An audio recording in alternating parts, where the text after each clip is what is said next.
आज हम jelly packet से जेली बनाने जा रहे हैं। उसके लिए इन चीज़ों की ज़रूरत है।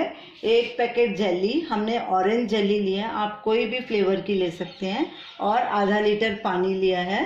अब हम जेली पैकेट को खोल के एक बोल में डालेंगे।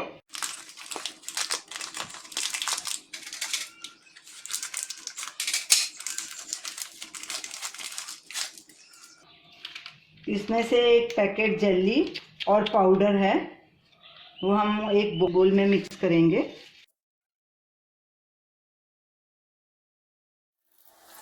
अब इनको अच्छे से मिक्स कर लेंगे। अब पानी को बॉईल करेंगे, गैस पे लाएंगे। पानी उबलने लग गया है, अब गैस को बंद करेंगे और इसको नीचे उतार लेंगे। पानी को हमने बॉईल कर लिया और 1 मिनट ठंडा होने के लिए भी रख दिया था।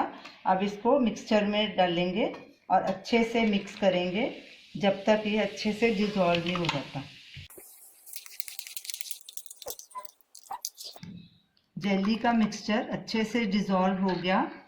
अब इसको हम ढक के रखेंगे जब तक ये ठंडा नहीं हो जाता। फिर इसको हम फ्रिज में रखेंगे सेट होने के लिए। जेली को हमने फ्रिज में रख के चिल कर लिया है और ये देखिए सेट भी हो चुकी है।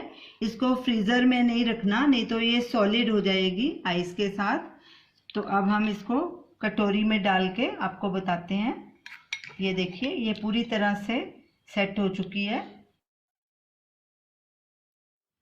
आप इसे कस्टर्ड के साथ भी खा सकते हैं, फ्रूट्स काट के उसके साथ भी खा सकते हैं। इसको पाइनएप्पल के साथ नहीं खाना। तो ये रही आज की हमारी रेसिपी, जेली, ऑरेंज जेली हमने बनाई है। आप किसी भी फ्लेवर की बना सकते हैं। तो आप इसे ज़रूर ट्राई कीजिए और हमें अपना फीडबैक दीजिए, और हमारी इस वीडियो को शेयर कीजिए, हमारे चैनल को सब्सक्राइब कीजिए। Thanks for watching.